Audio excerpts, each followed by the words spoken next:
მოგესალმებით. ეთერშია ქართულ რეალობაზე მორგებული ჩრდილო კორეული გამოშვება.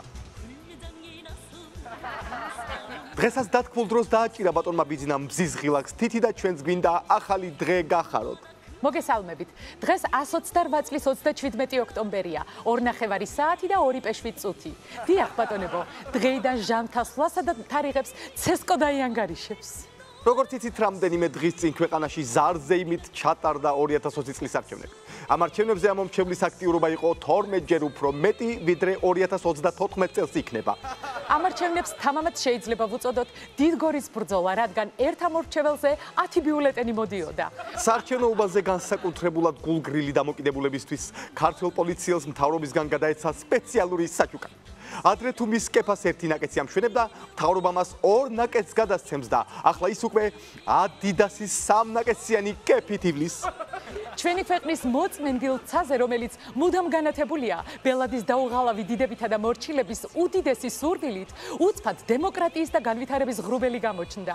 თუმცა დიდი ბელადის ბრძანებით ცაში თამარჟვანია ისროლეს და აღნიშნული ღრუბელი ერთ წამში გაიფანტა. გუშინ ცესკომ დაითვალა მომავალი 2024 წლის არჩევნების შედეგები და ამბობს, რომ არჩევნების ჩატარება საფუძველს მოკლებულია. ამიტომ 2024 წლის არჩევნები ჩატარდება 2060 წელს, ანუ როცა აზრი ექნება მაშინ. აქვე მინდა გამცნოთ 2028 წლის არჩევნების შედეგები. ქართული ოცნება 65%, ოპოზიცია 23%.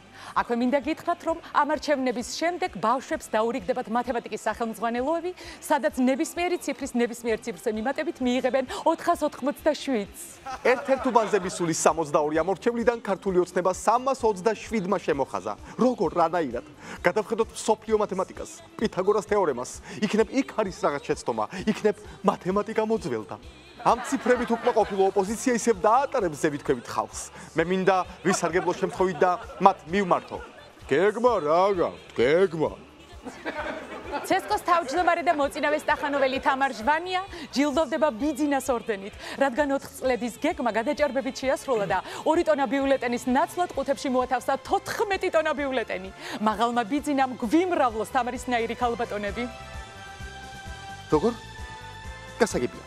ღმერთო ჩემო, ახლა ხან მაცნობე სასწაულთან მიახლოებული ინფორმაცია. საარჩევნო უბანზე მისულმა კეთროვანმა ამორჩეველმა 51 შემოხაზა და სრულიად განიკურნა. გთავაზობთ 2032 წლის არჩევნების შედეგებს. ქართული ოცნება 115%, ოპოზიცია 23%. და საერთოდ ვითვალისწინებთ რა ხალხის მოთმინებას, წინასწარ გთავაზობთ მომდევნო 50 წლის საარჩევნო ცხრილს. რა თქმა უნდა, ყველა მათგანში ქართული ოცნება ლიდერობს. ბელადის ბრძანებით შემდეგ არჩევნებში ხმის მიცემის უფლება მარტო ჭორბილელებს ეკნებათ. შემდეგ მარტო ივანიშვილებს, შემდეგ მარტო ბიძინა ივანიშვილებს და ბოლოს მხოლოდ დაბალ ბიძინა ივანიშვილებს. წინ ახალი არჩევნებია, ამიტომ ყველას მოგიწოდებთ, წადით არჩევნებზე. შემოხაზეთ თქვენთვის სასურველი კანდიდატი.